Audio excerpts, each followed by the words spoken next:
ये webinar series हमारी इस कोरोना की विशेष परिस्थिति में प्रारंभ की गई है। अभी तक हम इस सीरीज में 3 इस प्रकार के कार्यक्रम आयोजित कर चुके हैं। आज ये हमारा चौथा कार्यक्रम है, जिसमें प्रख्यात समाजशास्त्री, एक्टिविस्ट प्रोफेसर आनंद कुमार जी, जो जवाहरलाल नेहरू यूनिवर्सिटी में दशकों तक प्रोफेसर रहे और आज हमारे सीनियर फेलो हैं Nehru memorial museum and library में, वो हमारे बीच में मौजूद हैं। मैं उनका बहुत बहुत हार्दिक स्वागत करता हूं। प्रोफेसर आनंद कुमार हम सबके लिए प्रेरणा के स्रोत रहे हैं और हमें बड़ी प्रसन्नता है कि आज कम से कम इस वेबिनार के माध्यम से ही एक बड़े ही महत्वपूर्ण प्रश्न पर वो हमारे समक्ष अपनी बात रखने जा रहे हैं। आज के इस कार्यक्रम का विषय है राष्ट्र निर्माण की चुनौतियां और हमारा संविधान। प्रोफेसर आनंद कुमार चंद उन लोगों में से हैं जिन्होंने आज़ादी के बाद का 1960 के दशक से लेकर और अभी तक का पूरा समय लगभग स्वयं अपनी आंखों से देखा भी है, उसको एक्सपीरियंस किया है और उसके बारे में चिंतन मनन भी किया है, लेखन भी किया है। तो इस प्रकार से ये कहा जा सकता है कि उनके विचार इस विषय के बारे में हमारे लिए और भी ज्यादा महत्वपूर्ण हो जाते हैं। जैसा कि हम जानते हैं कि भारत के सामने एक राष्ट्र के रूप में तमाम प्रकार की चुनौतियां रही हैं और आज भी हैं। हमने राष्ट्र के निर्माण का जो कार्य बहुत पहले प्रारंभ किया था, आजादी के बाद उस राष्ट्र निर्माण के कार्य में हमारे संविधान की प्रमुख भूमिका रही है, क्योंकि ये हमारा संविधान ही है जिसने हमारा जो राजनीतिक ढांचा है, हमारी जो राजनीतिक प्रैक्टिसेस हैं और जो इस प्रकार की दूसरी चीजें हैं जो राष्ट्र निर्माण के कार्य में अपना महत्वपूर्ण योगदान देती हैं, उनकी अवधारणा पैदा करता है। तो इसलिए ये आज का जो विषय है राष्ट्र निर्माण की चुनौतियां और हमारा संविधान हमारे लिए बहुत ही महत्वपूर्ण हो जाता है। अब बिना और देर किए हुए मैं श्री प्रोफेसर आनंद कुमार जी का स्वागत करते हुए उनसे निवेदन करता हूं कि वो अपना भाषण प्रारंभ करें। बहुत धन्यवाद डॉक्टर रवि मिश्रा जी। मेरे लिए ये बहुत महत्वपूर्ण अवसर है कि मैं नेहरू पुस्तकालय और संग्रहालय के माध्यम से अनेकों जगहों पर जो सरोकारी व्यक्ति हैं, समाज वैज्ञानिकों से लेकर के सजग नागरिकों तक, उनके बीच में भारत की राष्ट्र निर्माण की मौजूदा चुनौतियां और हमारा संविधान पर कुछ बातें आपके विचारार्थ रखूं। इस विषय पर एक लंबे अरसे से मुझे काम करने का मौका मिला है और कई स्तरों पर जवाहरलाल नेहरू विश्वविद्यालय के सम्मेलनों से लेकर के भारतीय समाजशास्त्र परिषद तक में इस पर संवाद का सौभाग्य मिला था।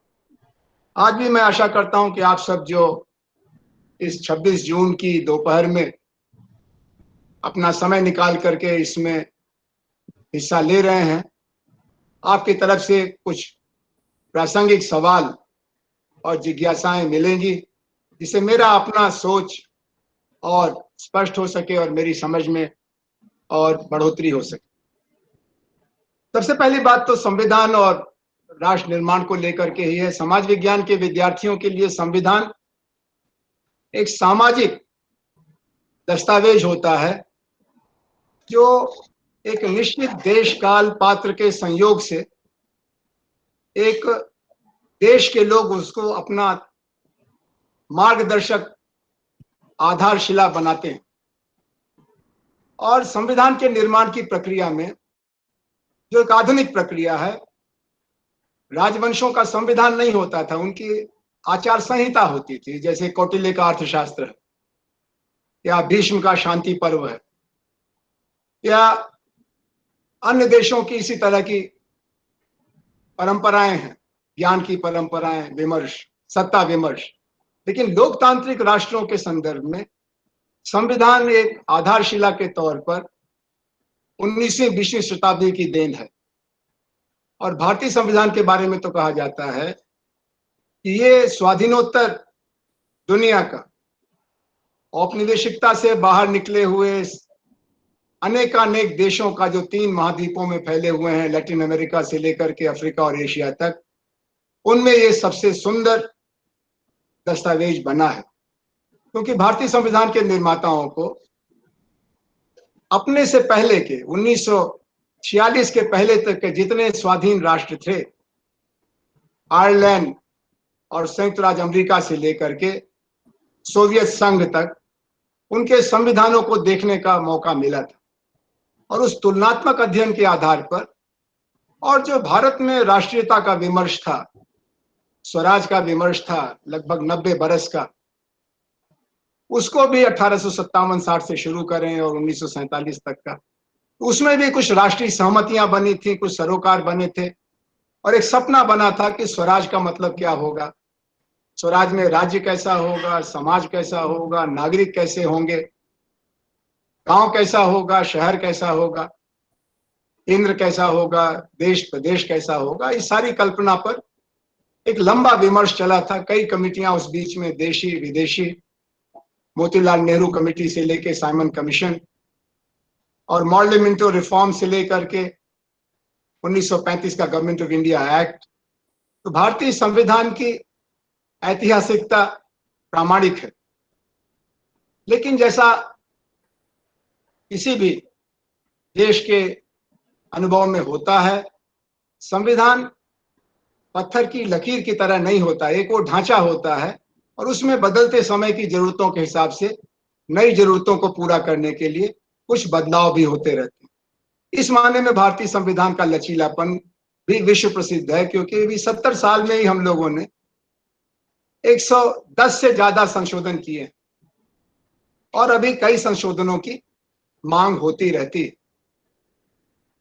दूसरी तरफ जो राष्ट्र की अवधारणा है, ये भी लोकतांत्रिक राष्ट्रों के जन्म के पहले की है, जिसमें खासतौर पर 17वीं शताब्दी में जर्मनी के शहर वेस्टफेलिया में संघर्षरत यूरोपीय सामंतों ने जब आपस में समझौता किया 1648 में, और एक दूसरे की संप्रभुता और भौगोलिक अखंडता का सम्मान करने का आश्वासन दिया, तो वहां से एक नए तरह का राजनीतिक व्याकरण तैयार हुआ, जिसके केंद्र में राजनीतिक स्थिरता, अधिकार क्षेत्रों का बंटवारा और शांति की तलाश थी।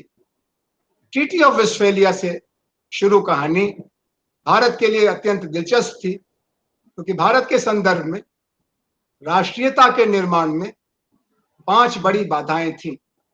उन्हीं 5 बड़ी बाधाओं को हम आज जब सामने रखेंगे तो आज की चर्चा का प्रसंग बनेगा।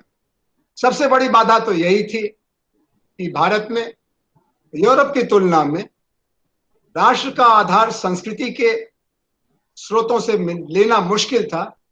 यूरोप में अधिकांश राष्ट्रों का जन्म भाषाई एकरूपता के आधार पर हुआ। जर्मन भाषा बोलने वाले एक साथ हो जाओ, ऐसा बिस्मार्क ने दबाव बनाया और जर्मन राष्ट्र का जन्म हुआ।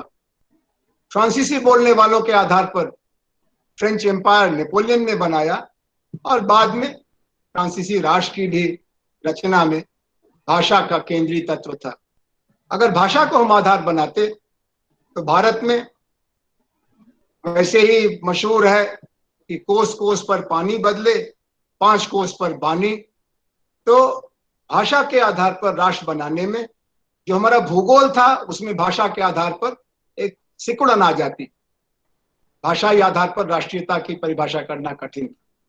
कुछ अन्य राष्ट्रों में धर्म के आधार पर राष्ट्रीयता को परिभाषित किया गया, और उसके पहले धर्म के आधार पर सत्ता भी थी।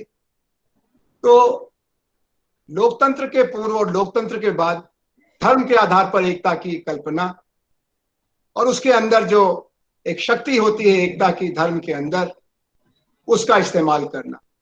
भारत के लिए यह भी संभव नहीं था, क्योंकि भारत दुनिया का वो अनूठा राष्ट्र है जहां दुनिया के सभी धर्मों का बड़ा या छोटा आकार में योगदान है, और 2 धर्म तो बहुत विराट काय हैं, हिंदू और मुसलमान। और उसके बाद फिर सिख धर्म जो नया धर्म था, ईसाई धर्म, बौद्ध धर्म का तो जन्म ही भारत में हुआ, जैन धर्म तो भारत का ही उद्गम केंद्र मानता है, और फिर पारसी और बहाई और जितने धर्म, यहूदी, आप नाम लीजिए, और वो सब यहाँ पर हैं। तो धर्म के आधार पर भी राष्ट्रीयता का बनना मुश्किल था। एक तीसरा है भौगोलिक आकार, क्षेत्रीयता, टेरिटोरियलिटी, और ये बड़ा प्रामाणिक आधार है। लेकिन भारत का जो ढांचा औपनिवेशिक इतिहास के कारण बना था, 200 बरस में अंग्रेजों ने बहुत कुछ कब्जे में लिया, लेकिन तब भी 600 छोटी बड़ी रियासतें थी जिनका अपना झंडा था, अपना राजा या नवाब था। उसमें बड़ी रियासतें भी थी जो आकार में इंग्लैंड से भी बड़ी थी, और उन सबको समेटना किसके बूते का काम है, ऐसा लोग पूछते थे। और उस समय के भारतीय राष्ट्रीय आंदोलन के शिखर पुरुष और स्त्रियां कहते थे कि तुम चिंता नहीं करो, तुम हमको छोड़ो, हम एक दूसरे को जोड़ लेंगे। लेकिन तब भी जब भारत संविधान बनाने के लिए इकट्ठा हुआ, तो संविधान सभा में ये कहा गया कि जनप्रतिनिधियों के अलावा रियासतों के प्रतिनिधियों की भी जरूरत हो, और रियासतों के लिए जगह बनाई गई संविधान सभा। और ये अनुमान लगाना बड़ा मुश्किल था कि आजादी के बाद, अंग्रेजों के जाने के बाद, हम किस रूप में निकलेंगे। तो टेरिटोरियलिटी यानी क्षेत्रीयता को भी आधार बनाना कठिन था, क्योंकि वो बहुत ही अस्पष्ट था। अंग्रेजों ने तमाम हमले करके, तमाम युद्ध करके समझौते किए थे ईस्ट इंडिया कंपनी के वॉरेन हेस्टिंग्स से लेकर के माउंटबेटन के बीच में, लेकिन उन समझौतों की प्रामाणिकता, उनकी मर्यादा, उनकी वैधता, जो पिटे थे, जो दबाए गए थे, उनके निगाह में तो शून्य थी। तो स्वराज के बाद उन लोगों के साथ एक नया संवाद भी बनाना था, और अधिकांश रियासतों में लोकतांत्रिक आंदोलन थे जो अंग्रेजों से नहीं, अपने अपने राजाओं और नवाबों से लड़ रहे थे।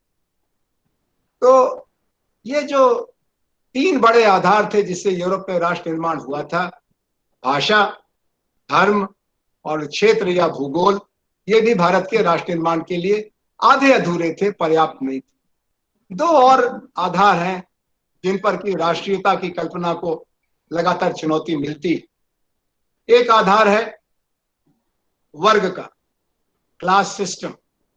कार्ल मार्क्स ने बताया था कि गरीब का राष्ट्र तो उसकी रोटी में है, जहां रोटी होगी वहीं राष्ट्रीयता रहेगी, और जहां रोटी होती है वहीं गरीब जाता है। तो ये जो वर्गीय दृष्टिकोण था, उस आधार पर भारत की कल्पना मार्क्सवादी ढांचे में बहुत कठिन थी। और एक 5वां आधार ऐतिहासिकता का था, हिस्टोरिसिटी। तो हम कहां से शुरू करें? बहुत सारे लोग अकबर तक जाते थे 400 साल पहले, कुछ लोगों की और हिम्मत बढ़ती थी तो वो पृथ्वीराज चौहान तक जाते थे 12वीं शताब्दी। ज्यादा आत्मविश्वासी लोग अशोक और उसके आसपास का जो हमारा राजनीतिक, आर्थिक, सामाजिक, सांस्कृतिक आकार था, वो बृहत्तर भारत का, ग्रेटर इंडिया का, वहां भी जाते थे 2500 साल पहले। तो हिस्टोरिसिटी के आधार पर भी बड़ा मतभेद था कि भारत का ऐतिहासिक प्रस्थान बिंदु क्या हो। इन्हीं 5 संदर्भों में भारतीय संविधान के निर्माताओं के सामने ये चुनौती थी कि ऐसा दस्तावेज बनाओ जिससे इन 5 का समाधान हो सके। और इसके लिए भारतीय राष्ट्रीय कांग्रेस ने भारतीय स्वराज की तलाश में इन सवालों को पहले से ही संबोधित करने का प्रयास किया था। अन्य स्वतंत्रता सेनानियों के संगठनों ने भी, Congress socialist party, communist party, Hindu Mahasabha, Muslim League, दर्जनों संगठनों ने, एम.एन. रॉय, लोकमान्य तिलक, अरविंद महर्षि, आप नाम लीजिए, रविन्द्रनाथ टैगोर, अनेकों चिंतकों ने इसकी रूपरेखाएं प्रस्तुत की थी। और ये सभी कंटेस्टिंग प्रोविजंस थे। उसमें एक बहुत बहुमूल्य दस्तावेज C.R. दास और भगवान दास का बनाया हुआ था, जिसमें उन्होंने भारत की भावी रूपरेखा प्रस्तुत करने की योजना बनाई थी। उसी तरह से मोतीलाल नेहरू कमेटी थी जिसने संविधान के कुछ मूल तत्वों को निरूपित करने का काम किया। लेकिन हमको, आपको इतिहास से मालूम है कि ये सब कुछ धरा धराया रह गया, क्योंकि जब भारत के स्वराज की तैयारी शुरू हुई, उसी समय भारत के बंटवारे का भी भयंकर आंदोलन चल रहा था। और अंग्रेजी राज ने अपने पराजित होने के बावजूद, हमारी राष्ट्रीय एकता के आगे हार मानने के बावजूद हार नहीं मानी। उन्होंने कहा, हमने बांटो और राज करो का फॉर्मूला चलाया था, 200 साल तक चला। भारतीयों को टुकड़े टुकड़े हमने कर दिया, भाषा के आधार पर, धर्म के आधार पर, सेंसस लगा के, जाति के आधार पर। अब हमको ये रहने नहीं देंगे तो हम भी इनको जीने नहीं देंगे। और उन्होंने भारत को सांप्रदायिक आधार पर बंटवाने के लिए राउंड टेबल सम्मेलनों के, गोलमेज सम्मेलनों से शुरू करके 1945-46 तक आते आते हर तरह से दिखा दिया कि कम से कम राष्ट्रीय एकता और राष्ट्रीय स्वतंत्रता दोनों साथ साथ नहीं मिलेंगे। अगर स्वतंत्रता चाहिए तो एकता से समझौता करना पड़ेगा, एकता चाहिए तो फिर जेलों में सड़ा देंगे, तुमको हम आजादी नहीं देंगे। और उनकी हाँ में हाँ मिलाने वाले दर्जनों शक्तियां थी। उसमें मुस्लिम लीग सबसे बड़ी और असरदार ताकत थी, जिसके मोहम्मद अली जिन्ना जैसे सक्षम प्रवक्ता थे। फिर कई राजे महाराजे थे जो यूरोप के तर्ज पर छोटा बड़ा देश बनाने का सपना भी देख रहे थे। हैदराबाद, कश्मीर, बड़ौदा, मैसूर, ट्रावनकोर, कोचीन, आप नाम लीजिए तो उत्तर, दक्षिण, पूर्व, पश्चिम भारत के हर हिस्से में इस तरह के महत्वाकांक्षी देशी नरेशों की भी, एक नवाबों की भी लंबी कतार। अब हम आते हैं आज के लिए। इसी प्रस्थान बिंदु से जब हम चले तो हमारे संविधान ने एक प्राकथन उद्देशिका प्रियम्बल अपनाया, और उस प्रियम्बल में 4 बातों का वादा किया गया। न्याय का वादा किया गया, सबको सामाजिक, आर्थिक, राजनीतिक न्याय मिलेगा। ये एक अद्भुत क्रांतिकारी संकल्प था, क्योंकि भारत ही नहीं, दुनिया की याददाश्त में कोई भी ऐसा समाज, समुदाय, सांस्कृतिक क्षेत्र नहीं था जहां के आम लोगों को ये तीनों प्रकार के न्याय मिलते थे। राजनीतिक न्याय है तो सामाजिक न्याय नहीं था, सामाजिक था तो आर्थिक नहीं था। और जब इन तीनों न्यायों की त्रिवेणी का हमने आश्वासन दिया तो एकदम से जो जनसाधारण था उसके सपनों में बाहर आ गए। तो लोगों के अंदर संविधान को लेकर के प्रबल आकर्षण था।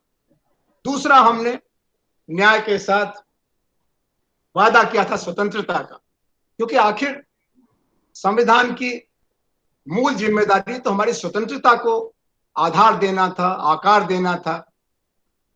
और स्वतंत्रता कौन कौन सी? आप जानते हैं कि हमारे देश में और दुनिया में धार्मिक स्वतंत्रता को लेकर के बड़ी खून खराबी हुई है, खून की नदियां बही। और खाली अलग अलग धर्मों के बीच में नहीं, धर्म के अंदर कैथोलिक और प्रोटेस्टेंट की कहानी यूरोपीय इतिहास का सारांश है। शिया और सुन्नी की लड़ाई, शैव और वैष्णव के संघर्ष, निरंकारी और वेशधारी, श्वेतांबरी और दिगंबरी, महायान और हीनयान, किसी भी धर्म का आप नाम लेंगे तो अन्य धर्मों की स्वतंत्रता को तो छोड़ दीजिए, धर्म के अंतर्गत भी खान पान, वेशभूषा, आहार विहार, सबको लेकर के गहरी खाइयां थी। दूसरी स्वतंत्रता विचार की। ये बात वोल्टेयर से शुरू हुई थी कि हम आपके विचारों से सहमत नहीं हैं, लेकिन आपके विचारों के स्वतंत्रता के लिए हम अपनी जान की कीमत पर भी लड़ते रहेंगे। ये एक बहुत बड़ा उदार सपना था जिसमें वैचारिक विविधता की गारंटी थी। और आप जानते हैं कि अंग्रेजी राज में अखबारों में संपादकीय लिखने के लिए, नुक्कड़ पर खड़े होकर भाषण देने के लिए, किताब लिखने के लिए बरसों बरस की जेलें हुई थी। तिलक को, गांधी को, नेहरू को, मौलाना आजाद को, राजेंद्र प्रसाद को, जयप्रकाश नारायण को, वगैरह वगैरह। तो विचार की स्वतंत्रता की बात। फिर जीवन शैली की स्वतंत्रता। शाकाहारी और मांसाहारी एक दूसरे से कितनी नफरत करते हैं, ये घर घर की कहानी है। विभिन्न प्रकार के जीवन को जीने वाले, ब्रह्मचारी से लेकर के बहुविवाह वाले गृहस्थ तक, ये सब एक ही समुदाय और समाज में पाए जाते हैं, लेकिन एक दूसरे के बारे में उनके मन में जबरदस्त पूर्वाग्रह होते हैं।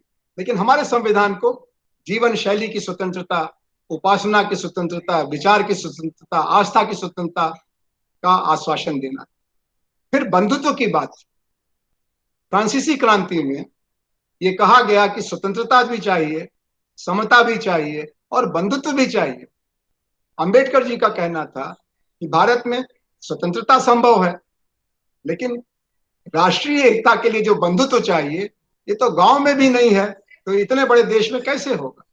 और इसको गांधी भी पहचानते थे, इसको हर स्वतंत्रता सेनानी जानता था कि बंधुत्व हमारे इतिहास की विरासत में नहीं मिला है, हमें उसको आने वाले भविष्य की नई पीढ़ियों के लिए निर्मित करना है। तो वो कैसे होगा, और उसमें फिर हमने व्यक्ति की गरिमा और राष्ट्र की एकता, इन दो कसौटियों पर बंधुत्व को आधार बनाया। ऐसा कोई प्रबंध नहीं चलेगा जिसमें व्यक्ति की गरिमा का उल्लंघन होता, और दूसरी तरफ व्यक्ति की गरिमा को हम इतना महत्व नहीं देंगे कि राष्ट्र की एकता बिखर जाए। जब राष्ट्र ही नहीं होगा तो व्यक्ति कहां रहेगा। तो हमने न्याय, स्वतंत्रता, समता और बंधुत्व, इन चार मूल्यों के आधार पर, चार खंभों के आधार पर एक ऐसी छत बनाई जिसको हम भारतीय संविधान कहते हैं। इस भारतीय संविधान के कई हिस्से हैं, लेकिन जिन हिस्सों ने हमको ज्यादा मदद की और जिन हिस्सों से हमको राष्ट्र निर्माण में बाधाएं आ रही हैं, उनको पहचानने की जरूरत है। जो हमने भारतीय संविधान के अंदर अनेकता में एकता का प्रबंध किया है, यूनिटरी फेडरलिज्म, ये एक बहुत बड़ा संवैधानिक प्रबंध था जिसमें हमने भाषाई, क्षेत्रीय और जातीय विविधताओं को समेटते हुए एक मजबूत केंद्र वाली धुरी पर खड़े राष्ट्र की रचना का काम शुरू किया।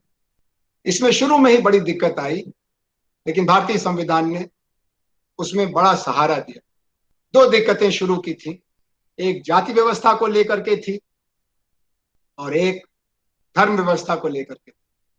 जाति व्यवस्था में जो दलित समाज के लोग थे, अस्पृश्यता पीड़ित, उनका मानना था कि राष्ट्रीय आंदोलन में राजनीतिक समता की भूख तो है, लेकिन सामाजिक समता का कोई आश्वासन नहीं है, उसमें कोई आस्था भी नहीं है। जब गांव में एक कुएं से हम पानी नहीं पी सकते तो एक देश में रहने की मर्यादा के साथ दलितों की क्या संभावना।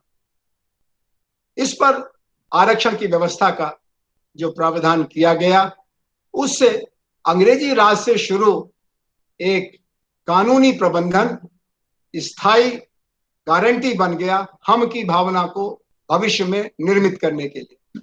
और शिक्षा, रोजगार और राजनीतिक प्रबंधन, तीनों में, यानी विधायिका, कार्यपालिका और शिक्षा, तीनों में हमने आरक्षण की नीति को स्वीकारा, जिसमें 15% आरक्षण दलितों के लिए और 7.5% आरक्षण जनजातियों के लिए, आदिवासियों के लिए, मूल निवासियों के लिए। 22.5% स्थानों के आरक्षण से हमने भारतीय समाज में सदियों से हाशिए पर रह रहे लोगों के लिए जो प्रबंध किया, उसकी आज तक आलोचना होती है। लेकिन समाजशास्त्र के विद्यार्थी के नाते और राष्ट्र निर्माण के विज्ञान के अन्वेषक के नाते मैं कहना चाहता हूं, इस एक संवैधानिक प्रावधान ने स्थानीय तनावों को जरूर जन्म दिया, लेकिन राष्ट्रीय एकता का राजमार्ग निर्मित करने में बहुत बड़ा योगदान। दूसरा, हमने बंटवारे की आग में से अपने देश को बाहर निकाला। अधिकांश इलाकों में, खासतौर पर उत्तर भारत में, गांव-गांव तक हिंदू और मुसलमान की लड़ाइयां फैल गई और ये 1941-42 से शुरू करके 46 तक तो अति हो गई थी। आपको याद ही होगा कि जब हमारे पुरखे दिल्ली में तिरंगा फहराने के लिए बेचैन हो रहे थे, तो इस आंदोलन के स्वराज के सबसे बड़े साधक मोहनदास करमचंद गांधी दिल्ली नहीं थे, वो नोआखाली में, जहां बंगाली भाषी क्षेत्र में हिंदू गांवों पर अगल बगल के मुस्लिम लफंगों की जमातें हमला कर रही थी और उसमें बंगाल की सरकार पूरी तरह से साथ खड़ी थी। नोआखाली के ठीक बगल, यानी बंगाल के बगल में राज्य था बिहार। बिहार में गांव-गांव में मुसलमानों के टोलों को वर्षों से साथ रह रहे हिंदू पड़ोसी मार रहे थे। बूढ़ी औरतों की हत्या हो रही थी, बच्चों को कुएं में फेंका जा रहा था, जिंदा लोगों को जलाया जा रहा था। और दिल्ली में तो हिंदू मुसलमान को, मुसलमान हिंदू को मार रहा था, सिख इन दोनों के बीच में फंसा हुआ था। तो धार्मिकता का क्या करना? एक दबाव शुरू से चल रहा था 20वीं शताब्दी की शुरुआत से कि हिंदू और मुसलमान दो राष्ट्र। इस दर्शन को आगा खान से लेकर के प्रसिद्ध दार्शनिक शायर इकबाल साहब ने, और दूसरी तरफ आर्य समाज से लेकर के हिंदू महासभा तक के नायकों ने लगातार खाद पानी दे करके मजबूत पौधा बनाया था। हिंदू राष्ट्रवाद का, मुसलमान राष्ट्रवाद का। जब हिंदू और मुसलमान अलग अलग राष्ट्र हैं तो फिर सिख इसमें कहां रहेंगे? तो खालिस्तान का भी आंदोलन था। फिर भाषा के आधार पर द्रविड़िस्तान का आंदोलन था, जिसको रामास्वामी नायकर जी का नेतृत्व था, और वो बड़ा प्रभावशाली आंदोलन था। 1924 में जस्टिस पार्टी की मद्रास प्रेसिडेंसी में सरकार बन गई थी। और दक्षिण भारत में तो चार दुश्मन बताए जाते थे: हिंदी, कांग्रेस, ब्राह्मण और गांधी। अब दक्षिण भारत कहां जाएगा?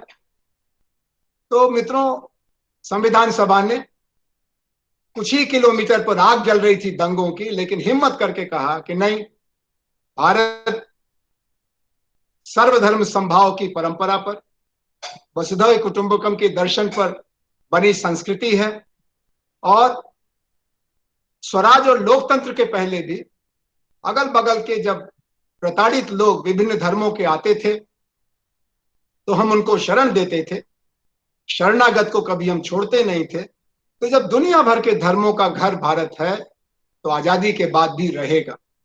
और ये जो सर्वधर्म समभाव का, धर्म की स्वतंत्रता का, और उससे भी ज्यादा अल्पसंख्यकों के अधिकार की गारंटी दी गई, इससे जो शहर शहर में आग लगने की सच्चाई थी उस पर पानी पड़ा। और खैर, महात्मा गांधी का जो महान बलिदान हुआ 30 जनवरी 1948 को, उसने तो फिर देश को सदमे में डाली दिया। ये जो दो प्राविधान हमारे संविधान के हैं, इन दो संवैधानिक प्राविधानों ने भारतीय समाज की जो दरारें हैं उनको पाटने में बड़ा योगदान किया। और बाद के दिनों में आप जानते हैं कि अन्य पिछड़ा वर्ग करके एक समूह की और पहचान थी, और इस पहचान के आधार पर शैक्षणिक और सामाजिक दृष्टि से पिछड़े लोगों के लिए भी हम की भावना में समेटने की गुंजाइश की मांग थी। लेकिन काका कालेलकर जी की कमेटी में बहुमत के बावजूद स्वयं अध्यक्ष ने नोट ऑफ डिसेंट लिख करके 50 के दशक में इसको अस्वीकार करने का आधार बनाया। लेकिन 60 और 70 के दशक में अन्य पिछड़ा वर्गों के आधार पर जो मध्यम जातियां थी, हिंदू और मुसलमानों की खास तौर पर, जिनको हम बैकवर्ड क्लासेस कहते हैं, उनका प्रभाव बढ़ा। उनके बीच में तुलनात्मक अभाव की चेतना बढ़ी। राजनीतिक हिस्सेदारी में वो आरक्षण की मांग नहीं करते थे, लेकिन प्रायः खेती और गांव से जुड़े होने के कारण इन मध्यम जातियों में आधुनिक शिक्षा के अवसर सीमित थे, और इसलिए शैक्षणिक और प्रशासनिक आरक्षण की मांग हुई। और मंडल आयोग के जरिए श्री नरसिम्हा राव के प्रधानमंत्रित्व काल में जो आरक्षण लागू हुआ, उसने भी भारतीय राष्ट्र निर्माण का जो एक जाति का मोर्चा है उसको संभालने में बड़ा योगदान किया।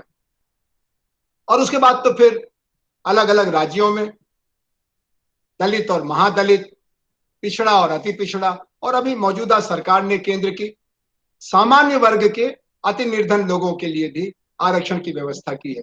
तो तीसरा जो सूत्र हमारे संविधान में, या दूसरा, पहला ही कही, आरक्षण का, विशेष अवसर का, हिस्सेदारी की भावना को प्रबल करने का, ये बहुत महत्वपूर्ण समाज वैज्ञानिक तथ्य का सम्मान किया है।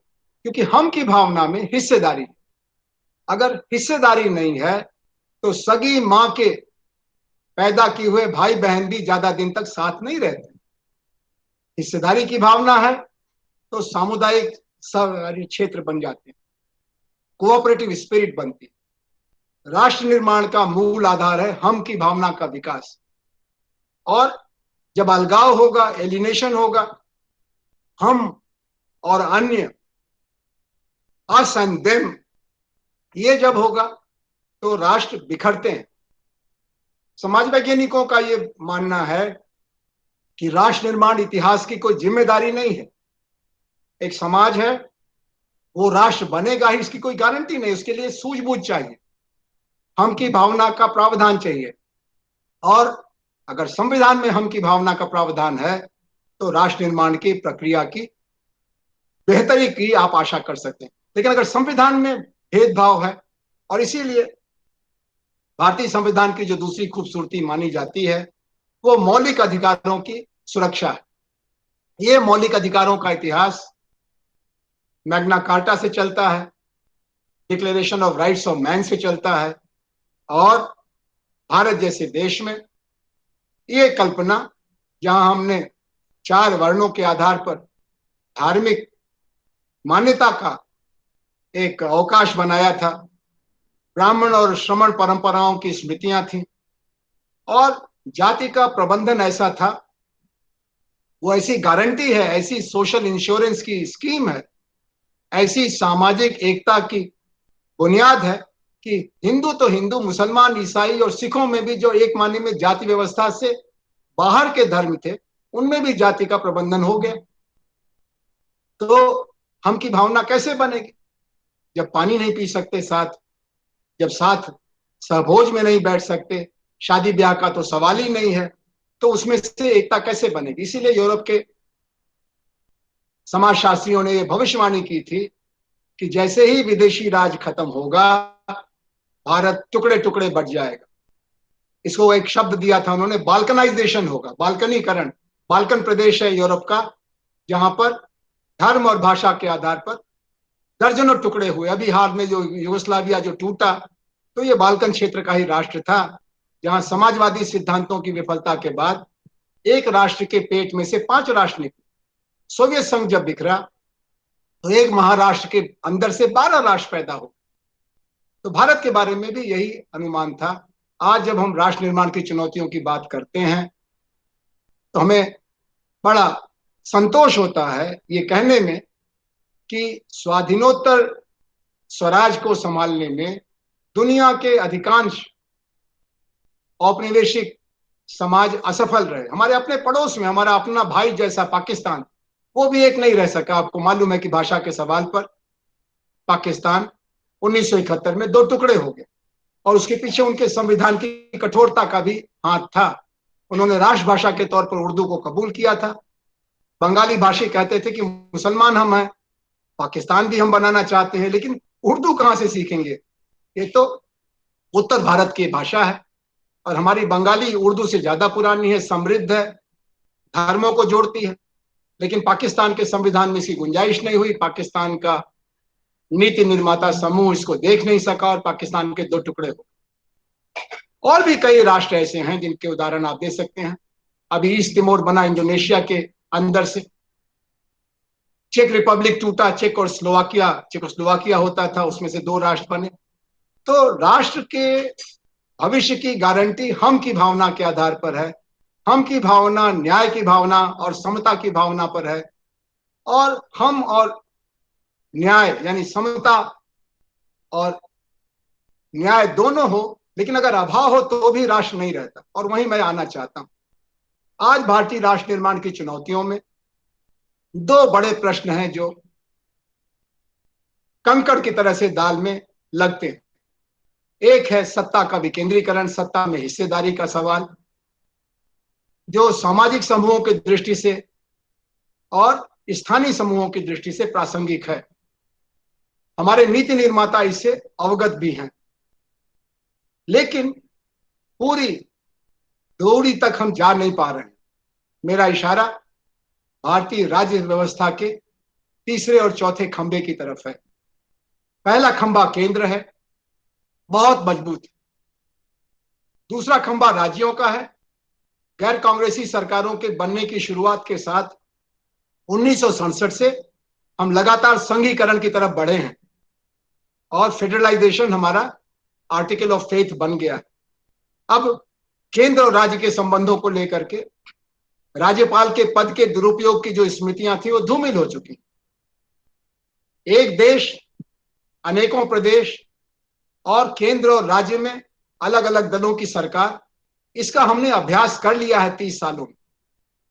और अब राजनीतिक दल जरूर अपने वर्चस्व को बनाने की बीमारी से पीड़ित होने के कारण, अगर केंद्र में उनकी सरकार है तो राज्य में भी चाहते हैं, राज्य में है तो केंद्र में चाहते हैं, वो एक अलग बात है, वो राजनीति की विवशता है, सत्ता का व्याकरण है। लेकिन भारतीय संविधान और भारतीय समाज में बहुदलीय शासन प्रबंध को लेकर के कोई खतरा नहीं है। पहले जो एक डर होता था कि केंद्र में एक दल की सरकार, राज्य में दूसरे दल की सरकार टूट हो जाएगी, अलगाव हो जाएगा, तमिलनाडु से लेके पंजाब तक हमने इन प्रयोगों को करके अब आश्वस्त कर लिया है कि राज्य का खंभा भी मजबूत है। लेकिन जो जिला सरकार है और पंचायती राज है, जहां हमारा जीवन ज्यादा प्रत्यक्ष है, हम राष्ट्र में सूचना के स्तर पर जीते हैं, भावना के स्तर पर जीते हैं, लेकिन रोज रोज की जो जिंदगी है वो तो समुदाय में है, और समुदाय लोकल होता है, स्थानीय होता है। अभी प्रधानमंत्री श्री नरेंद्र मोदी ने किसी और प्रसंग में स्थानीयता के महत्व को रेखांकित किया, लेकिन नरेंद्र मोदी से 70 साल पहले गांधी जी ने विकेंद्रीकरण को स्वराज की कसौटी माना और कहा कि हमारे सपनों का भारत ऐसा होगा। तब 7 लाख गांव थे, हर गांव अपने आप में एक गणतंत्र हो, और इस कल्पना को साकार करने के लिए सामुदायिक लोकतंत्र की भावना को प्रबल करने का प्रयास किया गया, कम्युनिटेरियन डेमोक्रेसी। अभी हम प्रतिनिधि मूलक लोकतंत्र में जी रहे हैं, हमारा संविधान भी उसी का संरक्षण करता है। लेकिन 1984-89 के बीच में जब श्री राजीव गांधी प्रधानमंत्री बने तो उन्होंने एक नया प्रस्थान बनाने की कोशिश की, क्योंकि उनके सामने राज्य के प्रबंधन की दिक्कत थी। उनकी अपनी माता जी श्रीमती इंदिरा गांधी प्रधानमंत्री होते हुए, देश पर पूरा नियंत्रण होते हुए, अपने ही घर में अपने अंगरक्षकों द्वारा एक अलगाववादी आंदोलन के प्रभाव में शिकार हो गई। राजीव गांधी जी ने खुद ही कहा कि डिलीवरी में इतनी लीकेज है कि दिल्ली से जब हम कोई साधन भेजते हैं तो चला हुआ 100 रुपया गांव तक पहुंचते पहुंचते 10-20 रुपया बचता है। 80% 90% डिलीवरी में लीकेज होती है, इसको हमने उच्च स्तरीय भ्रष्टाचार कहा। इसका तरीका यही होना चाहिए कि दिल्ली से पैसा भेजने की जरूरत क्या है, गांव का साधन गांव में लगाओ, और जहां नहीं साधन है वहां जिले से ले आओ, जिले में नहीं है तो राज्य से ले आओ, राज्य में नहीं है तो केंद्र से लाएंगे। ये उल्टी गंगा क्यों बहाते हो? इस विकेंद्रीकरण को हमने अपने संविधान में नीति निर्देशक तत्वों में डाला, और उसका कारण यह है कि उस समय, जैसा मैंने आपको याद दिलाया, अलगाववाद की बड़ी आंधी चल रही थी। उसको समाज वैज्ञानिकों ने फिसिपरस टेंडेंसीज की अवधारणा दी थी। हर तरफ टूट का खतरा था, भाषा के आधार पर, धर्म के आधार पर, इतिहास के आधार पर, भूगोल के आधार पर। सेंट्रीपिटल और सेंट्रीफ्यूगल टेंडेंसीज की लड़ाई चल रही थी। तो केंद्र को मजबूत बनाने का क्या आधार होगा? और संविधान सभा के बारे में एक फुटनोट के तौर पर यह याद रखिए कि ऐतिहासिक कारणों से और सैद्धांतिक कारणों से संविधान सभा में सब लोगों ने हिस्सा नहीं लिया था। न तो संविधान सभा को पूरे भारत में मिलकर चुना था, वो वयस्क मताधिकार के आधार पर चुनी संविधान सभा नहीं थी, वो सीमित मताधिकार के आधार पर संविधान सभा बनी थी। दूसरे सैद्धांतिक कारणों से कांग्रेस के गांधीवादी हिस्से ने, कांग्रेस सोशलिस्ट पार्टी वाले हिस्से ने, ये नरेंद्र देव, जयप्रकाश वगैरह ने, कम्युनिस्ट पार्टी ने, हिंदू महासभा ने, और चुने जाने के बावजूद मुस्लिम लीग ने इसमें हिस्सा नहीं लिया था। तो सभी का इसके पीछे बल नहीं था। इसलिए इस संविधान को लेकर शुरू से एक अटक यही रहती है कि ये तो गवर्नमेंट ऑफ इंडिया एक्ट 1935 के मातहत बना दस्तावेज है, जब मौका मिलेगा, साधन होंगे, क्षमता होगी तो इसका हम नवीकरण करेंगे। और इसीलिए आपने देखा होगा कि पिछले 70 साल में इंदिरा गांधी से शुरू करके श्री अटल बिहारी वाजपेयी तक प्रायः हर टिकाऊ प्रधानमंत्री तो बहुत हुए, लेकिन कई काम चलाऊ प्रधानमंत्री थे, 6 महीने, 8 महीने, साल, 2 साल वाले। लेकिन जो टिकाऊ प्रधानमंत्री हुए उनका ये प्रयास था कि हमारे संविधान की समीक्षा की जाए। लेकिन ये संविधान इस मायने में व्यावहारिक है कि इसने भारतीय एकता के अंदर कोई दरार नहीं पैदा होने दी है, कोई नई दरार नहीं पैदा की। हाँ, लेकिन जो पुरानी दरारें हैं उसमें सत्ता का विकेंद्रीकरण, गांव सरकार और जिला सरकार का सपना अभी अधूरा है, और संविधान के 73वें और 74वें संशोधन के बावजूद उसका कार्यान्वयन करना बाकी है। और इसमें देरी होने से कुछ नए खतरे हैं जो अंग्रेजी राज में नहीं थे, कांग्रेस राज में नहीं थे, या कम से कम नई आर्थिक नीतियों के पहले के भारत में नहीं थे। वो खतरा क्या है? इसको हम कहते हैं extremist, left wing extremist affected areas. और इनकी संख्या बढ़ती घटती जरूर रहती है, लेकिन 90 और 150 के बीच में ऐसे जिले भारत के हैं। भारत के 700 कुल 39 जिले हैं, 739, उसमें से कभी 150 और कभी 90, बढ़ते हैं तो 150 और घटते हैं तो 90। एक लाल पट्टी है जो तिरुपति नाथ यानी आंध्र प्रदेश से लेकर के पशुपति नाथ तक फैली हुई, यानी नेपाल तक। उसके बीच में उड़ीसा, झारखंड, छत्तीसगढ़, महाराष्ट्र, आंध्र तेलंगाना तो है ही है, बिहार उत्तर प्रदेश को छूते हुए नेपाल तक एक अराजकता की स्थिति है, क्योंकि इस इलाके में विकास का सूरज अभी तक नहीं चमक रहा। ये ज्यादा जिले ऐसे हैं जिनमें अनुसूचित जातियों, जनजातियों का बाहुल्य है, और उसके बावजूद वहां पर, और वहां से चुने हुए सांसद है, विधायक है, इसमें कोई शक नहीं है। लेकिन राज्य का प्रबंधन कुछ ऐसा है कि हर प्रदेश का विकास का रास्ता महानगरों की तरफ मुड़ा हुआ है, गांवों और कस्बों से नहीं गुजरता। इसी तरह से नीति आयोग से लेकर के योजना आयोग, पुराना और नया, इन्होंने भारत के करीब 125 जिलों की, अत्यंत पिछड़े जिलों की सूची बना रखी। ये क्रॉनिक पॉवर्टी के डिस्ट्रिक्ट्स हैं। इतनी क्रांतियां हुई, लोकतांत्रिक क्रांति, हरित क्रांति, श्वेत क्रांति और अब आईसीटी रिवॉल्यूशन, लेकिन ये सभी जिले इनमें से किसी भी क्रांति से प्रभावित नहीं हो पाए, लाभान्वित नहीं हो पाए। क्यों नहीं हो पाए? क्योंकि हमारे नियोजन में, जैसे घर में होता है, जो कमाऊ पूत है, मां भी उसकी रोटी में थोड़ा ज्यादा घी लगाती है। जो प्रगतिशील राज्य हैं वहां पूंजी निर्माण की प्रवृत्ति ज्यादा है, क्षमता ज्यादा है। तो जो पिछड़े राज्य हैं उनको इंतजार करना पड़ेगा, और पिछड़े राज्यों में जो पिछड़े जिले हैं उनको तो जरूर इंतजार करना चाहिए। तो आपने अभी देखा होगा कोरोना वायरस के समय में कि हमारी राष्ट्रीयता का चरित्र सामने आ गया। पूरे देश के लोग पूरे देश में फैल के काम करते हैं, रोजी रोटी के लिए आपको आने जाने की कोई रोक नहीं है। लेकिन एकाएक दिल्ली से लेके बंगलोर और अहमदाबाद से हजारों लोग अपना झोला, बोरा, बैग लेकर के सड़कों पर आ गए कि हमको गांव जाना है, हमको देश जाना है। कहाँ है तुम्हारा गांव, कहाँ है तुम्हारा देश? तुम भारत के हो, ये भारत ही तो है। कहा नहीं नहीं नहीं, अब हमारा रोजी रोजगार का रास्ता बंद, मकान मालिक बाहर कर रहा है, मर जाएंगे तो कोई घाट पहुंचाने वाला नहीं है, हमको अपने देश जाना। ये जो देश और राष्ट्र के बीच की दूरी है, कुछ राज्य हैं, पूर्वी उत्तर प्रदेश, बुंदेलखंड, बिहार, झारखंड, उत्तराखंड, छत्तीसगढ़, उड़ीसा, असम का बड़ा हिस्सा, तेलंगाना का बड़ा हिस्सा, महाराष्ट्र का विदर्भ का इलाका, जिनको हम labour pool, labour bank, labour supplier कहते हैं, और दूसरे हैं जो लेबर रिसीवर्स हैं। हैदराबाद है, साइबराबाद है, बंगलोर है, दिल्ली है, नोएडा है, गुड़गांव है, बंबई तो पुराना है, कलकत्ता पुराना है, चेन्नई पुराना है। ये इससे आंतरिक उपनिवेशवाद की दुर्गंध फैल रही है। दो तरह के भारतीय हो गए। पहले शरद जोशी जी ने इसकी कल्पना की थी, इंडिया वर्सेस भारत। उसके पहले चरण सिंह वगैरह ने ग्रामीण भारत और शहरी भारत का आरोप लगाया था। उसके पहले राष्ट्रीय आंदोलन में हम लोग अंग्रेजी पढ़े लिखे और गैर अंग्रेजी पढ़े लिखे के बीच की दूरी की बात करते थे। आज ये सारी दूरियां आपस में गड्ढमड्ढ हो गई हैं, इसमें कोई शक नहीं।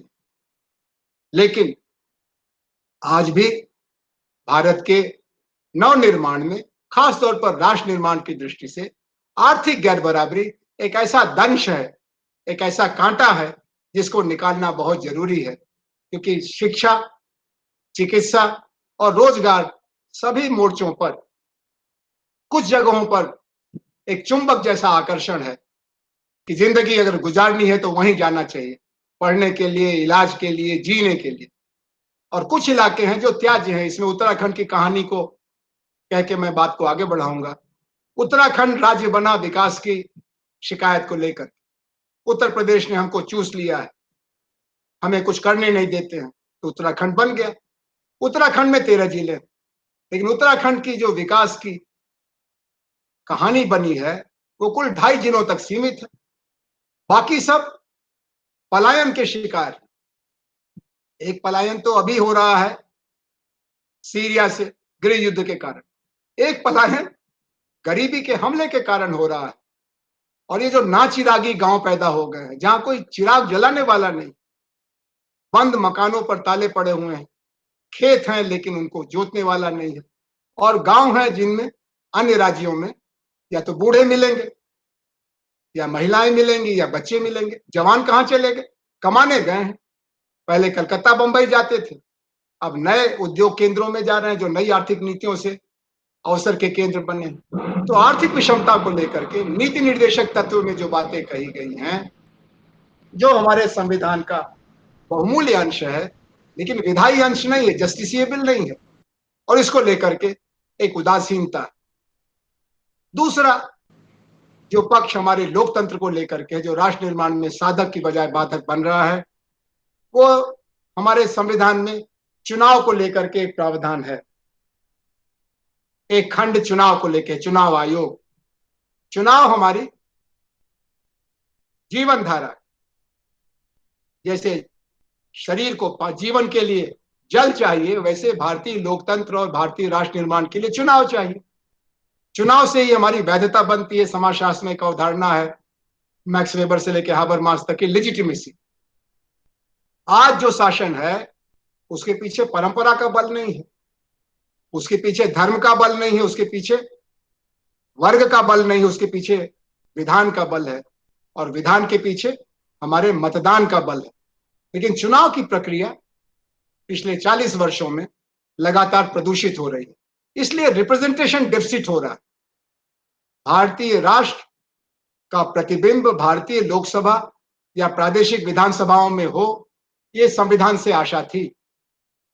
संविधान के अंतर्गत चुनाव तो हो रहे हैं, नियम से हो रहे हैं, सिवाय इमरजेंसी के, जब इंदिरा गांधी जी ने आपातकाल के नाम पर अराजकता को रोकने के बहाने लोकसभा का चुनाव जो 1976 में होना चाहिए था, 1 साल के लिए टाल दिया और 1977 में किया, और जनता ने उसको नापसंद किया।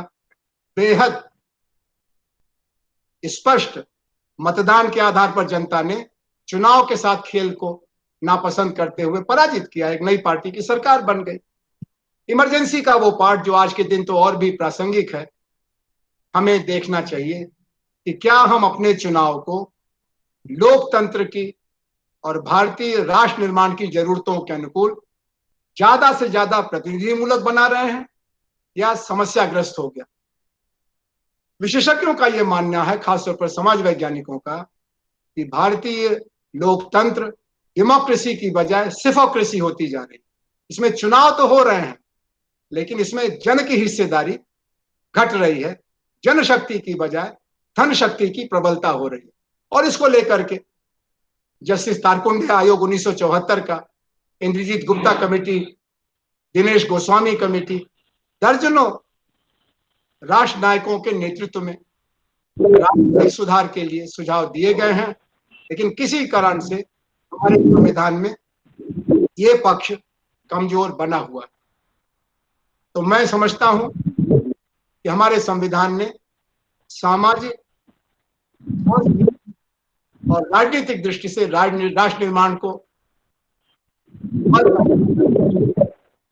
हमने तमाम निराशावादी भविष्यवाणियों को गलत साबित किया, लेकिन आर्थिक आधार पर हम की भावना, गांव और शहर की दूरी, गरीब और अमीर की दूरी, खरबपति और भूमिहीन की दूरी, और विभिन्न प्रदेशों का अंतर, ये संविधान की तटस्थता का शिकार है। नीति निर्देशक तत्व के तौर पर जो बातें रखी गई उसको हमने जब कभी माहौल बना, दबाव बना तो कुछ चीजों को लिया, लेकिन उसको स्वीकार नहीं किया। उसमें जैसे अभी जो स्वास्थ्य का संकट आया, अगर हमारे संविधान को ठीक से पढ़ करके पिछले 70 साल के प्रादेशिक और राष्ट्रीय मंत्रिमंडलों ने ध्यान दिया होता तो बेसिक हेल्थ केयर, प्राथमिक स्वास्थ्य सुविधा का अभाव जो आज हमको कोरोना से लड़ने में पैर खींच रहा है, नहीं होता। आज भी जो विश्व में सबसे ज्यादा शिशु मृत्यु दर और माता मृत्यु दर का अपराधी हमारा देश बताया जाता है, वो नहीं होता। अगर कुपोषण के बारे में जो हमारी नीति निर्देशक तत्व में कहा गया उसको ध्यान दिया गया होता तो हमारे 45% बच्चे स्टंटेड ग्रोथ से पीड़ित नहीं होते। और ये तमाम बीमारियां नेत्रहीनता से लेकर के पोलियो तक की रही हैं, इनसे हम अपने बच्चों को, अपने बचपन को मुक्ति दिला पाते। लेकिन देर नहीं हुई है, इधर देखने की जरूरत है। एक और बात है जिसको कि कह के मैं अपनी बात समेटना चाहूंगा और चाहूंगा कि आप चर्चा में आगे आए, वो हमारा दल प्रबंधन है। हमारा दल प्रबंधन गरीब की गाय जैसा है। गरीब की गाय ऐसी होती है जिसको गरीब भी चारा नहीं खिलाता, लेकिन जब जरूरत पड़ती है चाय में दूध के लिए तो पड़ोसी भी आकर के उसके दूध को ले जाने का अधिकारी बनता है। ऐसे ही हमारे दलों का अस्तित्व कैसे है, ये अजूबा बात है। इनको चंदा कौन देता है, इनके कार्यकर्ताओं का खर्चा कैसे चलता है। जो कार्डर बेस्ड पार्टियां हैं उनका तो थोड़ा बहुत पता चलता है, क्योंकि उनका कार्डर है, उनकी मेंबरशिप है, उनकी ट्रेड यूनियनें हैं और उनसे कुछ चंदा आता है। लेकिन उन पार्टियों में भी ये बीमारी फैली, ये हमने जब वो शासन में वो पार्टियां आती है तो देखा है। और चुनाव का खर्चा बेतहाशा होता जा रहा है। पहले जितने पैसे में आप जवाहरलाल नेहरू और इंदिरा गांधी के जमाने में लोकसभा का चुनाव लड़कर जीत सकते थे, उतने में तो आप गांव सभा का चुनाव नहीं जीत सकते। ये सब कुछ महामारी जैसा है। गंगा का पानी बहुत पवित्र था, लेकिन हमने प्रदूषित किया, पीने लायक नहीं छोड़ा। ऐसे ही चुनाव एक बड़ी पवित्र चीज है, प्रतिनिधि चुनना एक जिम्मेदारी का काम है, लेकिन पिछले दिनों में इसके आर्थिक पक्ष की अवहेलना करने के कारण दल व्यवस्था और चुनाव व्यवस्था दोनों धीरे धीरे काले धन के प्रदूषण से प्रभावित हो गए और ये सर्वदलीय रोग हो गया। इसका कुछ करना पड़े और इसमें चुनाव आयोग का चुप रहना और हर चुनाव के बाद 100-125 सुधारों की एक सूची लोकसभा को भेज करके सो जाना, ये संविधान की मंशा से बिल्कुल विपरीत है। और हम मतदाताओं का चुनाव के समय में शिकायत करना कि पैसा बट गया, बिक गए, शराब बट गई, बिरयानी खा के वोट देते हैं लोग, और फिर 4 साल 11 महीने 29 दिन सो जाना। और नेताओं के बारे में नारा लगाना कि नेता ठीक नहीं है, लेकिन उनका खर्चा कैसे चलता, उनकी पार्टियों का दफ्तर कैसे चलता, और क्यों शिकायत करते कि जो पार्टी जीतती है सारा चंदा उसी को मिलता है। उसी को मिलेगा, वो दुधारू गाय है। जिस गाय का बछड़ा ही मर गया उसको कौन चारा खिलाएगा, उसको तो छोड़ ही दिया जाता है।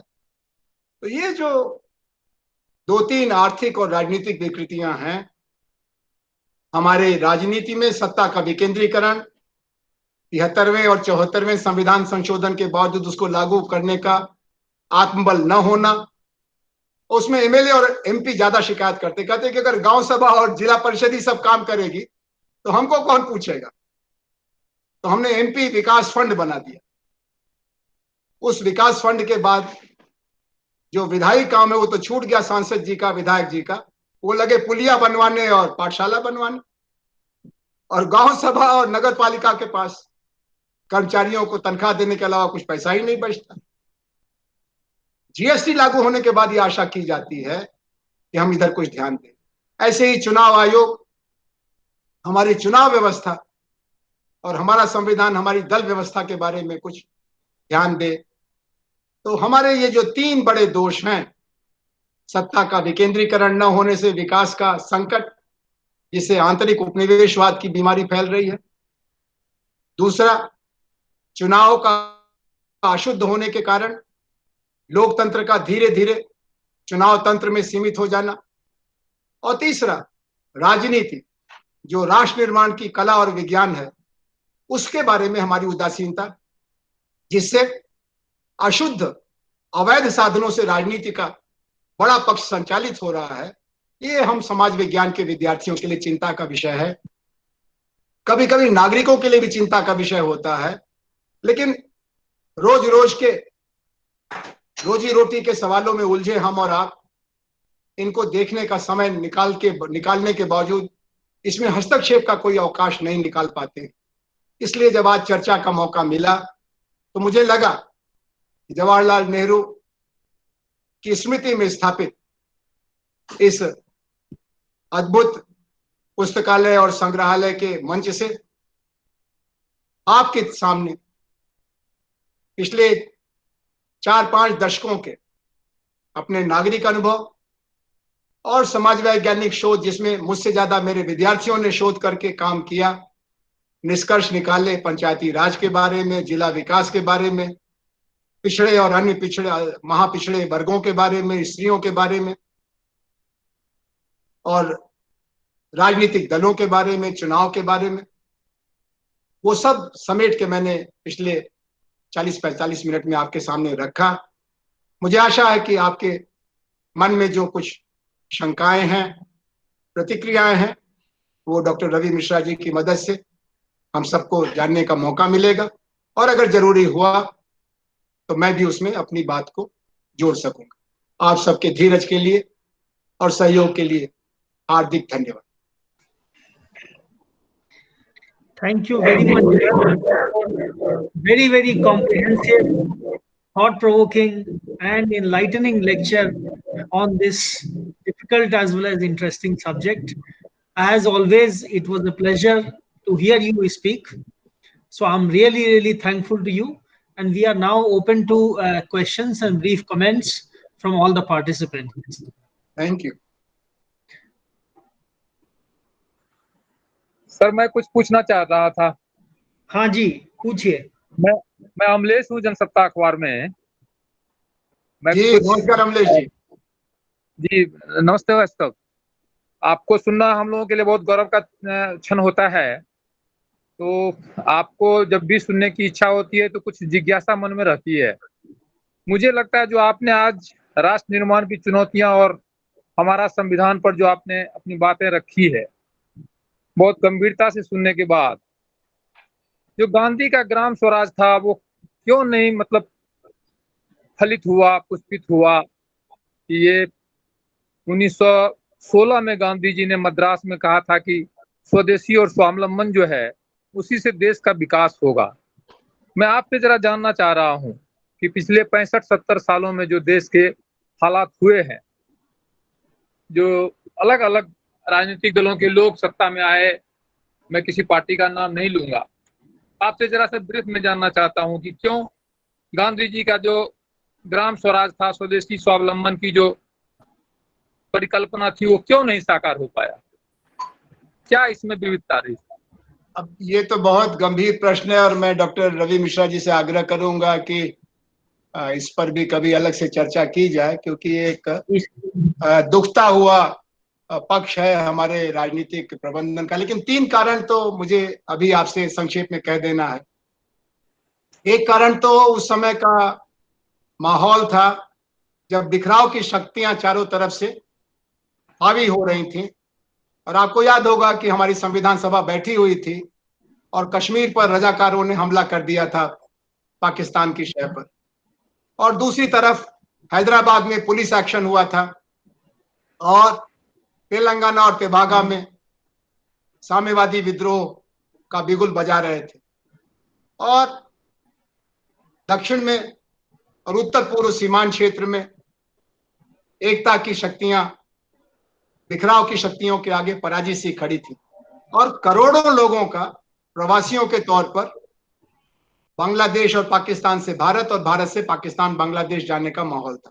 तो उस समय एक प्रभावशाली केंद्र की जरूरत थी और वो केंद्र था नहीं, अंग्रेज जा रहा था और जो अपने बस में जो कुछ था उसको बिगाड़ के जा रहा था। तो उस समय तो लागू करने का सवाल नहीं हुआ। बाद में बलवंत राय कमेटी जवाहरलाल जी के समय में बनी, फिर अशोक मेहता कमेटी मोरारजी देसाई के समय में बनी, फिर उसके बाद अब्दुल नजीर साहब वगैरह ने कर्नाटक में, तेलुगु देशम के रामाराव ने आंध्र में, और बंगाल में ज्योति बसु ने, और बंगाल में केरल में नंबूदिरीपाद ने विकेंद्रीकरण शुरू किया जो अन्य राज्यों में गया। लेकिन उसका आर्थिक पक्ष बड़ा कमजोर था क्योंकि हमारे गांव का जो अर्थ प्रबंध है वो घाटे की खेती पर आधारित। तो गांव को अगर गांव के भरोसे छोड़ दिया जाए तो कम गांव हैं जो अपने पांव पर खड़े हो पाए। तीसरा एक सांस्कृतिक कारण भी है। जो हमारे सामाजिक न्याय से जुड़े प्रावधान हैं, विशेष तौर पर जाति और स्त्री को लेकर के, उसके लिए केंद्र और राज्य की सरकारें तो दम बांध लेती हैं, लेकिन गांव में अगर छोड़ दिया जाए तो रास्ता लंबा हो जाए, क्योंकि ये गांव की व्यवस्था की एक अपनी शर्त जैसी रहती है कि स्त्री को पीछे रखना। अभी भी बहुत जगहों पर स्त्री को गांव पंचायत का मुखिया तो चुन लेते हैं कि 26 जनवरी का झंडा फहराने के दिन बड़ा झगड़ा करना पड़ता। दलित को खाट पर बैठना या पिछड़ी जातियों और सवर्णों के बीच में सहमति बना करके कोई एक सड़क या नाली या कोई और विकास का काम करना। तो इसलिए भी तो ये आर्थिक कारण और राजनीतिक कारण और सांस्कृतिक कारण तीनों ने ग्राम स्वराज को कार्यान्वित होने से रोका। लेकिन दिशा तो वही करनी है। लोकतंत्र की शर्त है कि आखिरी आदमी तक राजनीतिक अधिकार पहुंचे, सामाजिक न्याय पहुंचे, आर्थिक अवसर पहुंचे, और वो हमारे संविधान की दिशा है। मैं आपसे ये संकेत करना चाहूंगा कि 70 साल में जब अगर आप 1951 के आंकड़े उठाएं और 2011 के आंकड़े उठाएं तो हर पैमाने पर अंतिम व्यक्ति की धड़कन सुनाई पड़ेगी। लेकिन जैसा मैंने कहा कि जो रफ्तार चाहिए, दिशा तो ठीक है लेकिन सफर बहुत सुस्त है और इसमें कुछ देखना पड़ेगा।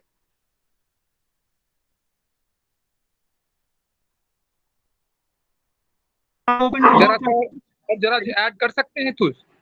नहीं, अब कोई और क्वेश्चन अगर है तो उसके बाद आपको ले लेंगे। अच्छा ठीक है, छोटी सी बस इसमें हम थोड़ा सा ऐड करना चाह रहे थे। जी जी जी, एक मिनट। दूसरा अगर किसी का प्रश्न है तो पहले उसको ले लेते हैं, फिर आप आ जाइएगा, नहीं तो। ठीक ठीक सर, ठीक सर। क्वेश्चन? ठीक है, फिर आप ही पूछ लीजिए। नहीं, भुवन झा जी हाथ उठा रहे हैं। भुवन झा जी। अच्छा, भुवन जी उठा रहे हैं। ठीक है भुवन जी, आप पूछिए।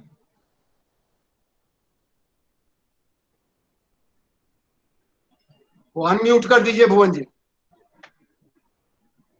कोई बात नहीं, तब तक आप ही पूछ लीजिए अमलेश सर जी। मैं एक हाँ जी जी बोलिए। आवाज आ रही है? जी जी बोलिए। रविकांत जी, बहुत बहुत धन्यवाद। बहुत अच्छे विषय पर आपने यह कार्यक्रम व्याख्यान आयोजित किया। और तो सर आनंद कुमार, मैं ये पूछ रहा था आनंद सर से कि कौन जिम्मेदार, who is responsible this situation sir? जो कॉन्स्टिट्यूशन भी है और जो चैलेंजेस है हमारे राष्ट्र निर्माण में, कौन इस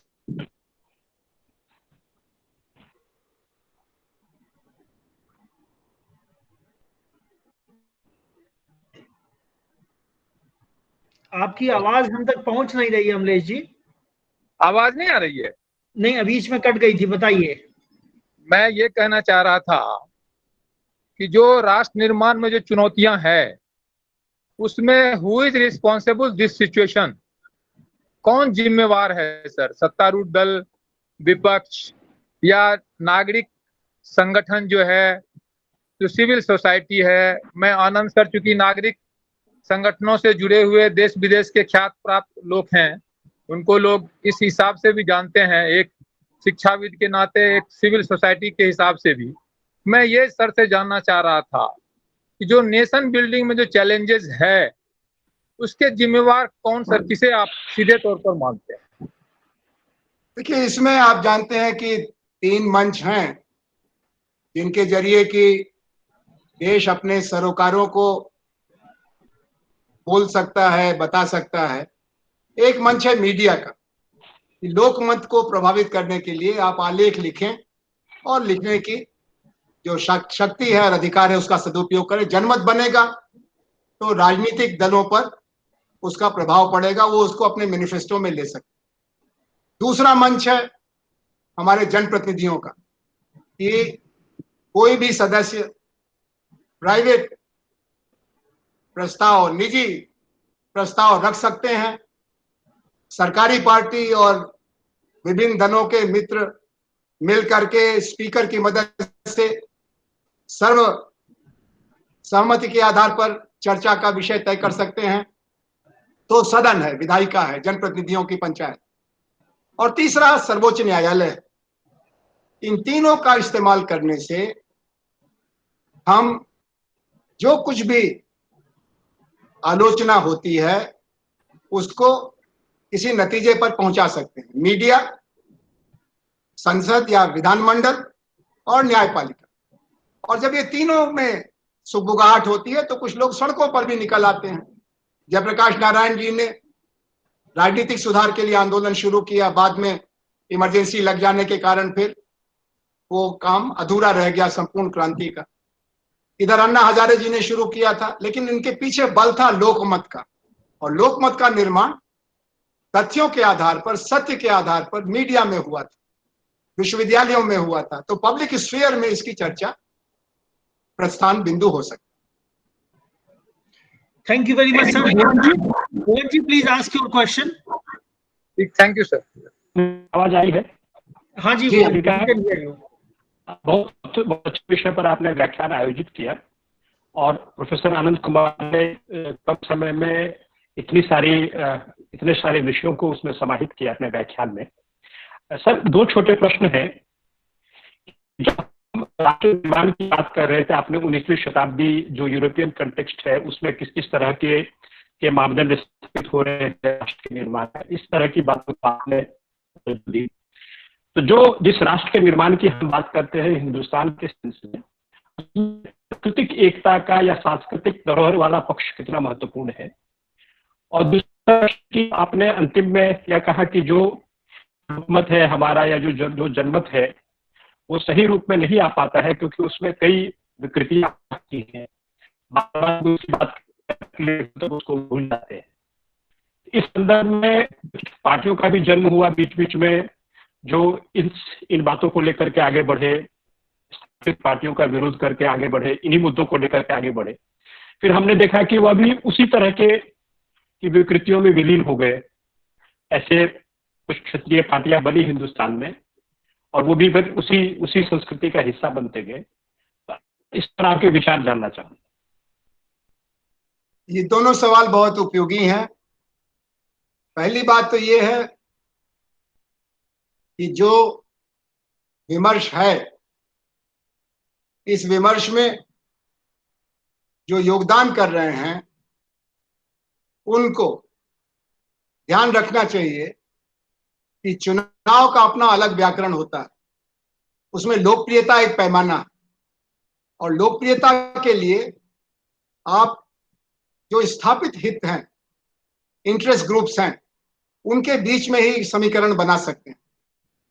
अगर वो खुद समस्याओं के जनक हैं तो आप उनसे परिवर्तनकारी प्रयासों में सहयोग की उम्मीद नहीं कर सकते। इसीलिए चुनाव एक सीमित परिवर्तन का माध्यम है।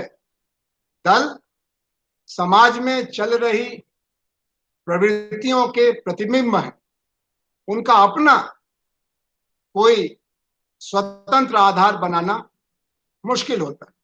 इसीलिए अगर आप दोषों की गणना कर रहे हैं तो उन दोषों के कारणों में देखना पड़ेगा कि कहीं ये ट्रांस नेशनल, ये जो 19वीं शताब्दी का अनुभव आया, उसमें हमने पाया कि यूरोप राष्ट्र तो बनाने में सफल रहा, लेकिन वो राष्ट्र एक दूसरे से युद्धरत भी रहे।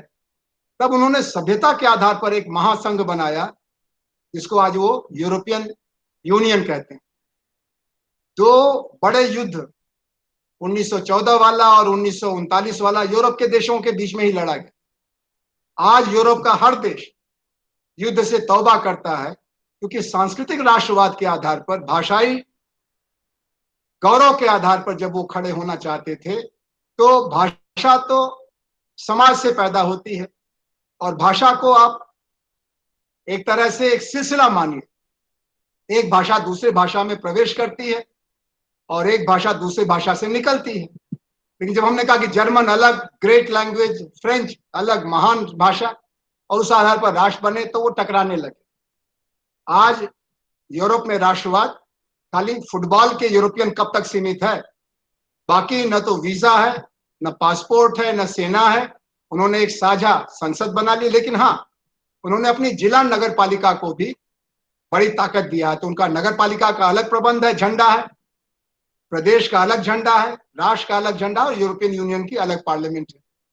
तो इस तरह का एक 4 स्तरीय ढांचा बनाने पर सांस्कृतिक गौरव जो मूलतः स्थानीय होता है, उस गौरव को राष्ट्रीय पैमाने पर विस्तृत करने से एकता तो बनती है, लेकिन अनेकता भी पैदा होती है।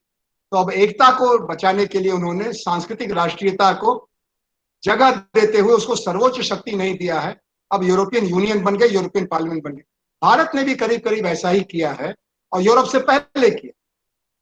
हमारी भाषाएं महान हैं, उनका अपना भूगोल है, तो उसका हम सम्मान करते हैं। बांग्ला भाषियों के लिए एक बांग्ला भाषा का प्रदेश बन गया।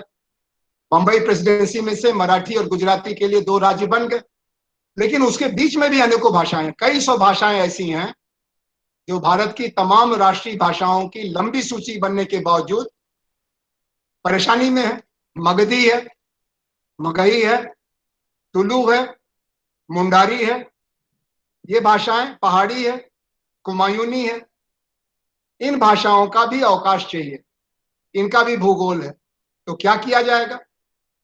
तो अंग्रेजी को हटाने के लिए तो भारत की भाषाएं उचित मंच मोर्चा है, लेकिन भारत की भाषाओं के बीच में जो अंतर विरोध है, जो अभी लिंग्विस्टिक सर्वे ऑफ इंडिया में सामने ले आए प्रोफेसर देवी, उसका भी समाधान करना पड़ेगा।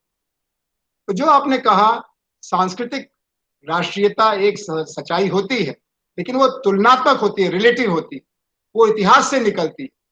अब इतिहास में आपके पक्ष में इतिहास जहां खड़ा है, मेरे पक्ष में इतिहास अशोक के आसपास खड़ा है। उसके बाद का सारा इतिहास मेरे खिलाफ चला जाता है। और जिनका इतिहास अशोक से शुरू होता है, औरंगजेब से शुरू होता है, उनका इतिहास फिर अशोक का कोई काम नहीं है।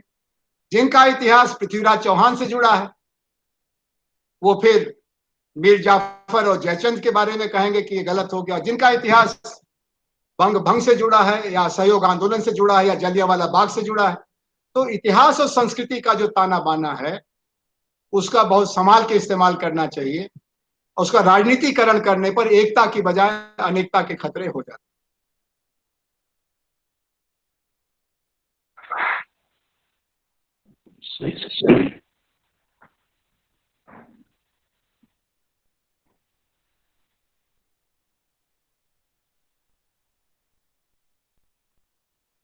रवि सर अनम्यूट करिए सर, आप म्यूट हैं सर, आप म्यूट हैं।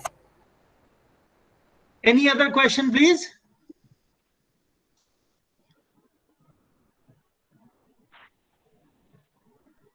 Any other question? All right. Thank you very much, sir. Looks like you have anticipated all possible questions and answered them in your lecture already. So there were only 2 questions. In any case, we are indeed, delighted to hear your lecture on the subject, and we look forward to more lectures on other subjects from you, definitely. And it has been a pleasure, to see so many participants here for this webinar. I thank everyone for their participation and for their patience. And in particular, I thank the renowned sociologist, thinker, activist, Professor Anand Kumar sir, for sparing time for this lecture. My pleasure. My pleasure. With this, we come to an end of this lecture. Thank you, sir. Namaskar. Thank you very much. Namaskar.